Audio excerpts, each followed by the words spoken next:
Welcome to study rapid में आप सबका स्वागत है।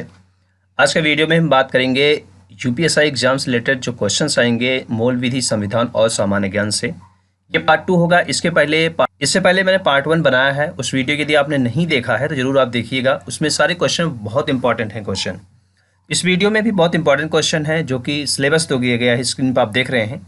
इससे से रिलेटेड सारे क्वेश्चन हैं, इससे बाहर कोई क्वेश्चन नहीं है, ताकि आपको आसानी हो एग्जाम को क्रैक करने में। चलिए शुरू करते हैं, देखते हैं पार्ट 2 में क्या क्या क्वेश्चंस हैं।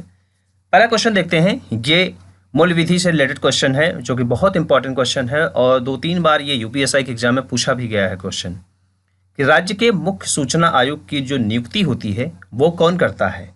जो राज्य का जो मुख्य सूचना आयुक्त होता है उसको जो नियुक्ति की जाती है वो करता है उस राज्य का वर्तमान जो राज्यपाल होता है वही करता है उसकी नियुक्ति। अगला प्रश्न क्या है हमारा, उत्तर प्रदेश जमींदारी उन्मूलन एवं भूमि सुधार अधिनियम किस वर्ष पारित हुआ था। ये हुआ था 1950 में। ये भी क्वेश्चन आपके एग्जाम के लिए वेरी वेरी इंपॉर्टेंट है, याद रखिएगा इस क्वेश्चन को। उत्तर प्रदेश में जमींदारी उन्मूलन और भूमि सुधार का जो अधिनियम हुआ, अधिनियम से रिलेटेड बहुत क्वेश्चन पूछे जाते हैं यूपीएसआई के एग्जाम में। जब भी यूपीएसआई का एग्जाम ऑर्गेनाइज होता है उसमें अधिनियम से रिलेटेड बहुत सारे क्वेश्चन पूछे जाते हैं। अगला क्वेश्चन क्या है कि संविधान के किस अनुच्छेद में कहा गया है कि सभी राज्यों के लिए एक उच्च न्यायालय की व्यवस्था होगी। यानी एवरी जो स्टेट है इंडिया में, सभी के लिए एक ना एक राज्य में उच्च न्यायालय की व्यवस्था होगी। करंट टाइम में आप जानते हैं जो इंडिया में उच्च न्यायालय है वो 25 है, जो कि प्रीवियस वीडियो मैंने बताया है 25 इस समय पे उच्च न्यायालय है इंडिया में, और 28 स्टेट्स में जो कवर करने होते हैं। कभी कभी क्या है, कई ऐसे उच्च न्यायालय हैं जहाँ पे 2-3 राज्यों या यूनियन टेरिटरी को भी कवर करते हैं। तो ये अनुच्छेद 214 में दिया गया है कि भारत में सभी राज्यों के लिए एक उच्च न्यायालय की व्यवस्था होनी चाहिए। अगला प्रश्न क्या है कि केंद्रीय प्रदूषण नियंत्रण बोर्ड कहाँ पर स्थित है। यह है नई दिल्ली में।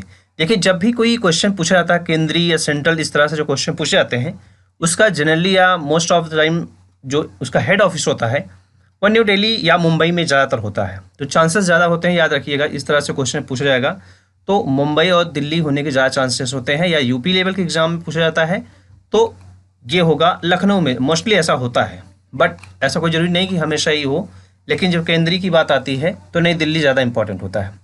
National human rights commission of India कब लागू हुआ था। ये क्वेश्चन बहुत इंपॉर्टेंट है एग्जाम के लिए। ये लागू हुआ था 12 अक्टूबर 1993 में। National human rights commission of India, STF का फुल फॉर्म क्या होता है। देखिए, स्पेशल टास्क फोर्स ये गठित होता है जब कोई क्रिमिनल बहुत बड़ा क्राइम करता है, उसको अरेस्ट करने के लिए या इनकाउंटर करने के लिए इस तरह से जो भी टीम गठित होती है उसे स्पेशल टास्क फोर्स कहते हैं। इस स्पेशल टास्क फोर्स इसके पहले इंडिया में नहीं था, लेकिन कुछ क्रिमिनल्स ऐसे हुए थे जैसे शिव प्रकाश शुक्ला, इनके समय ही एसटीएफ का गठन हुआ था, क्योंकि एक बहुत बड़े क्रिमिनल थे और इनको पकड़ने या इनकाउंटर करने के लिए स्पेशल टास्क फोर्स यूपी में इस्टेब्लिश किया गया। ऑनलाइन सारी इन्फॉर्मेशन अवेलेबल है एसटीएफ के बारे में, वहां से आप डिटेल में पढ़ सकते हैं, लेकिन फुल फॉर्म जानना जरूरी है क्योंकि एग्जाम है एसआई का। स्पेशल टास्क फोर्स होता है एसटीएफ का फुल फॉर्म। अगला क्वेश्चन क्या है कि भारत ने अपना 500वां टेस्ट मैच किस देश के साथ खेला था। 500वां जो मैच था वो भारत ने खेला था, टेस्ट मैच न्यूजीलैंड के साथ खेला था। अगला क्वेश्चन क्या है कि भारत में खिलाफत दिवस कब मनाया गया था। ये मनाया गया था 17 अक्टूबर 1919 को। भारत की अग्रणी तहकीकात पुलिस संस्था कौन सी है। जब कोई क्राइम होता है, आप जानते हैं, तो उसको इन्वेस्टिगेट करने के लिए सीबीआई बुलाई जाती है। जब क्राइम बड़ा होता है या उसको जो लोकल एरिया की पुलिस होती है या डिस्ट्रिक्ट लेवल की जो पुलिस होती है, जब उसको सॉल्व नहीं कर पाती या डिमांड होती है सेंट्रल गवर्नमेंट की तरफ से, तो उस समय सीबीआई को बुलाया जाता है उस केस की इन्वेस्टिगेशन के लिए। मोपला विद्रोह किस वर्ष हुआ था। ये हुआ था 1921 को हुआ था मोपला विद्रोह, जो कि बहुत इंपॉर्टेंट क्वेश्चन है ये हिस्ट्री का, और हिस्ट्री से भी रिलेटेड क्वेश्चन आएंगे जैसा कि आपने सिलेबस में देखा है। अगला प्रश्न देखते हैं क्या है, भीमराव अम्बेडकर का जन्म कब हुआ था। ये हुआ था 14 अप्रैल 1891 ईस्वी को हुआ था। आप जानते हैं महू जो कि मध्य प्रदेश में है और इंदौर डिस्ट्रिक्ट में आता है, यहाँ पे इनका जन्म हुआ था। और ये संविधान से रिलेटेड यदि आप प्रिपरेशन कर रहे हैं तो इनका डेट ऑफ बर्थ जानना जरूरी होता है। क्वेश्चन नंबर 15 देखते हैं क्या है कि ऑपरेशन बरगा वर्ष 1978 में कहाँ पर आयोजित हुआ था। ये क्वेश्चन बहुत इंपॉर्टेंट है। ऑपरेशन बरगा जो हुआ था वो 1978 में, ये हुआ था पश्चिम बंगाल में। ये क्वेश्चन बहुत इंपॉर्टेंट है, भूमि से रिलेटेड क्वेश्चन है। ऑपरेशन बर्गर नाम बहुत फेमस नाम है, इसको याद रखिएगा। ये पश्चिम बंगाल में हुआ था और 1978 में इसको आयोजित किया गया था। कालाकोट थर्मल पावर प्लांट, जो थर्मल पावर प्लांट है कालाकोट, ये कहाँ पर स्थित है? ये स्थित है जम्मू कश्मीर में। क्वेश्चन नंबर 17 क्या है कि वर्तमान में यानी 2021 वर्तमान में राष्ट्रीय महिला आयोग का जो अध्यक्ष है वो कौन है? उनका नाम है रेखा शर्मा। ये कौन है? राष्ट्रीय महिला आयोग की अध्यक्ष है इस टाइम पे, वर्तमान समय पे। क्वेश्चन नंबर 18 क्या है कि मुख्य चुनाव आयुक्त का जो कार्यकाल होता है वो कितने वर्ष का होता है? वेरी वेरी इंपॉर्टेंट क्वेश्चन है।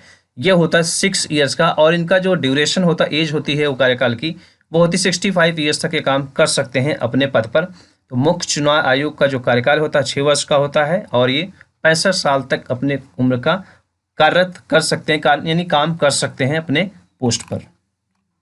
ग्रामीण में मालगुजारी एक व्यवस्था है, उसकी जो वसूली करता है वो कौन करता है? ये मालगुजारी होती है, जैसे टैक्स देते हैं सर्विस वाले या कोई बिजनेस वाले, इस तरह मालगुजारी भी ली जाती है, जो कि लैंड जो खेत होता है उसमें जो भी उपज होता है उसकी जो वैल्यू होती है उसके हिसाब से वसूला जाता है। तो ये वसूलते हैं अमीन जो होते हैं आपके एरिया के, वही वसूलते हैं मालगुजारी। क्वेश्चन नंबर 21 कि पोलियो टीके के लिए किसने नैनो पैच की खोज की थी? वेरी वेरी इंपॉर्टेंट क्वेश्चन है। ये खोज की थी मार्क कैंडल ने किया था। का नाम है क्या? नैनो पैच, जो कि पोलियो में यूज किया जाता है। क्वेश्चन नंबर 22 क्या है कि छत्रपति शिवाजी महाराज को आप जानते हैं, ये किस मराठा साम्राज्य से संबंधित थे? ये संबंधित थे भोसले मराठा साम्राज्य से संबंधित थे। तो ये भी याद रखिएगा, बहुत इंपॉर्टेंट क्वेश्चन है, हिस्ट्री का क्वेश्चन है, लेकिन वेरी वेरी इंपॉर्टेंट है। क्वेश्चन नंबर 23 क्या कहता है कि भारत में जनहित याचिका का श्रेय किसे दिया जाता है? जो जनहित याचिका का श्रेय दिया जाता है वो दिया जाता है P.N. भगवती जी को दिया जाता है, जो कि जस्टिस थे। इनको दिया जाता है जनहित याचिका का श्रेय। क्वेश्चन नंबर 24 क्या कहता है कि ग्राम पंचायत का जो कार्यकाल होता है वो कितने वर्ष का होता है? आप जानते हैं ये होता है 5 वर्ष का। बहुत ही आसान सा क्वेश्चन है, लेकिन ये 2017 के एग्जाम में पूछा गया था। यूपीएसआई का जो एग्जाम हुआ था 2017 में, उसमें ये क्वेश्चन पूछा गया था कि ग्राम पंचायत का जो कार्यकाल है वो कितने वर्ष का होता है? 5 ईयर्स का होता है। उत्तर प्रदेश पुलिस का जो मुख्यालय हेडक्वार्टर वो कहाँ पर स्थित है? वो है लखनऊ में। वेरी वेरी इंपॉर्टेंट क्वेश्चन है ये। उत्तर प्रदेश जो पुलिस है उसका जो हेडक्वार्टर है लखनऊ में है। तो ये थे कुछ क्वेश्चन जो कि वेरी वेरी इंपॉर्टेंट हैं आपके एग्जाम के लिए, यूपीएसआई के एग्जाम के लिए। यदि आपको इसी तरह से और क्वेश्चन चाहिए तो आप चैनल को सब्सक्राइब कीजिए। आप नए हो सब्सक्राइब कीजिए, और पुराने हैं तो आप लाइक शेयर जरूर कीजिएगा इस वीडियो को। और यदि आप 2500 क्वेश्चन का जीके चाहते हैं यूपीएसआई के लिए, ये सारे क्वेश्चन भी उसमें इंक्लूड होंगे, तो आप PDF डाउनलोड कर सकते हैं jankari-hub.com की वेबसाइट से, या आप गूगल पे जाके भी वहां से सर्च करते हैं यूपीएसआई जीके डाल के सर्च करेंगे तो भी आपको पहले नंबर पे 2500 क्वेश्चन का PDF मिल जाएगा। वहां से आप डाउनलोड कर सकते हैं। यदि और इन्फॉर्मेशन आप चाहिए तो हमें ईमेल कर सकते हैं jankari-hub3@gmail.com पे। Thank you for watching. Video को जरूर शेयर कीजिएगा।